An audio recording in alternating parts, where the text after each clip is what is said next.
Bonjour Marie-Louise Faure. Bonjour. Vous êtes députée de Lyon et présidente de la communauté d'agglomération du Grand Sénonais, donc dans Lyon. Le 1er janvier dernier, vous êtes passé d'une communauté de communes à une communauté d'agglomération. Il n'a fallu que 6 semaines pour obtenir le vote des 27 communes. Comment est né ce projet et pourquoi était-ce si rapide ? Écoutez, c'est très rapide puisque vous avez rappelé que j'étais députée. Nous étions en question au gouvernement lorsque, début novembre, je crois que c'était le 3, le Premier ministre a annoncé que la réforme de la DGF, de la dotation globale de fonctionnement, était reportée d'une année. C'était dans la perspective du Congrès des maires et juste avant qu'il y ait l'attentat qui a suspendu le Congrès des maires. Sur le coup, je n'ai pas fait trop le rapport avec ce que nous vivions, puisque nous étions en plein dans la droite ligne de la loi NOTRe, dans la commission de redécoupage territorial sous l'autorité du préfet dans Lyon comme ailleurs, en train de revoir comment on devait se marier. On devait donc se marier avec la communauté de communes voisine du Villeneuve qui n'atteignait pas le nombre d'habitants nécessaire. Donc ça, c'était un petit peu dans les prévisions. Et donc, dans la journée quand même, en téléphonant à mon directeur général, je raconte tout, nous nous sommes rendus compte, et le sous-préfet de Sens et le préfet, on s'est rendu compte que si l'agglomération se faisait avant le 31 décembre, nous bénéficions de la dotation globale de fonctionnement non réformée.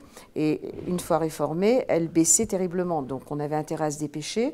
Et donc là, je salue véritablement la volonté de tous les maires de la communauté de communes du Sénonais à l'époque et de la communauté de communes du Villeneuve, qui ont accepté sur un programme concocté avec l'aide des services de l'État, une fois délibéré pour dire qu'on était d'accord pour se marier, entre guillemets, et puis une deuxième fois pour acter de ce mariage, et puis aussi la délibération des deux communautés de communes à l'époque.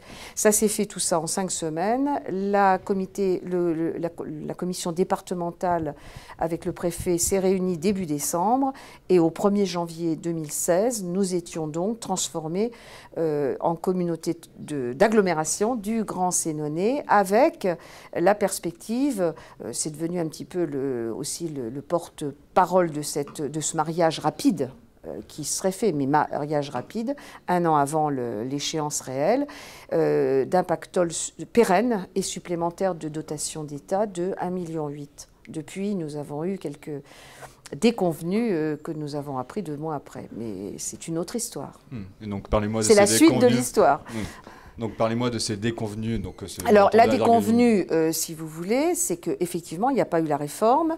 Ceci étant, la loi NOTRe a privilégié aussi la mise en œuvre de métropoles, la mise en œuvre d'un certain nombre de structures de ce genre, et conséquence de quoi, même si le gouvernement a un peu tendance à dire que ça n'a pas de rapport, il n'empêche que nous avons été, pour notre part, je vous ai parlé du 1,8 million un peu emblématique. On conserve des avantages que nous n'aurions pas eu d'ailleurs si nous nous étions mariés 1 an après.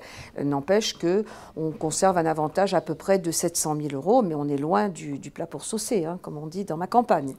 Donc c'est une sorte d'incitation financière. Alors c'était une incitation financière qui devait se pérenniser jusqu'à la réforme et la promesse n'a pas été tenue. Donc j'ai posé une question orale sans débat à l'Assemblée nationale au ministre de tutelle, notre ministre de tutelle, qui m'a répondu qu'on avait quand même vraiment des avantages. Alors, ce qui est vrai, on a quand même des avantages, il faut être honnête, mais il n'empêche que pour la première fois dans ma carrière politique, je vois que quelque chose qui devait être pérenne jusqu'à la réforme d'après a été transformé.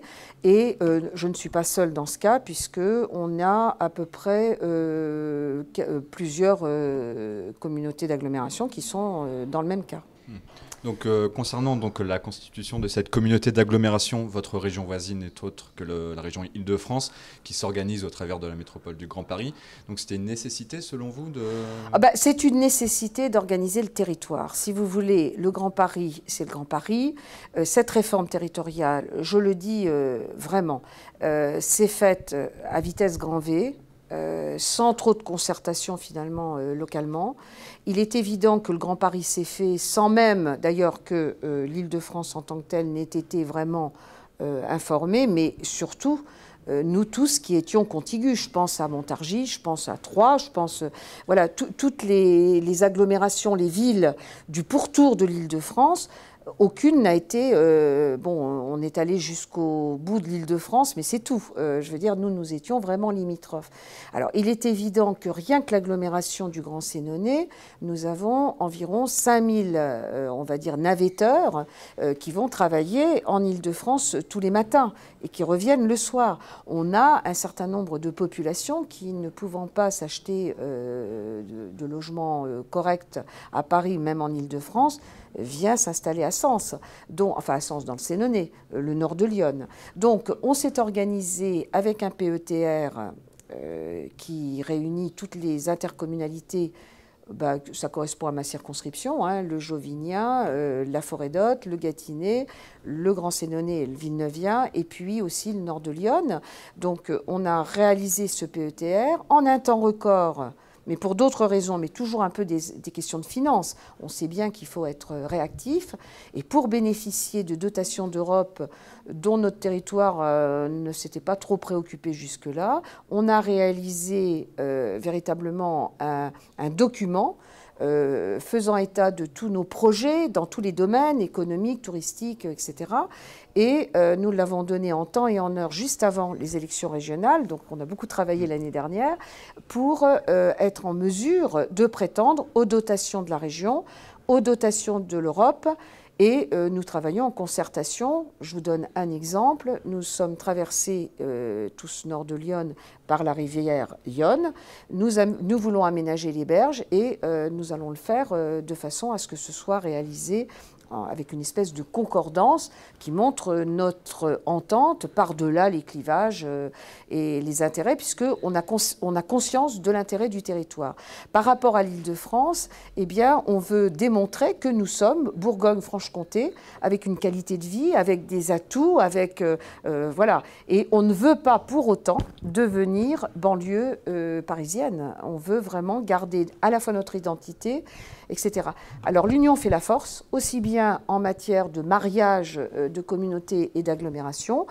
Et nous avons même évoqué, François Baroin, député maire de Troyes et président par ailleurs de l'Association des maires de France, nous avons annoncé lors de la foire, de l'inauguration de notre foire, il était venu comme invité d'honneur, nous avons annoncé que nous voudrions créer un pôle métropolitain de façon justement à unir nos forces et non pas s'opposer, mais être en capacité d'être entendus avec des grandes régions qui nous entourent. Donc je pense à Fontainebleau, je pense à Montargis, Auxerre, dans Lyon. Enfin, je veux dire, voilà. Donc on a vraiment des tas d'idées d'union.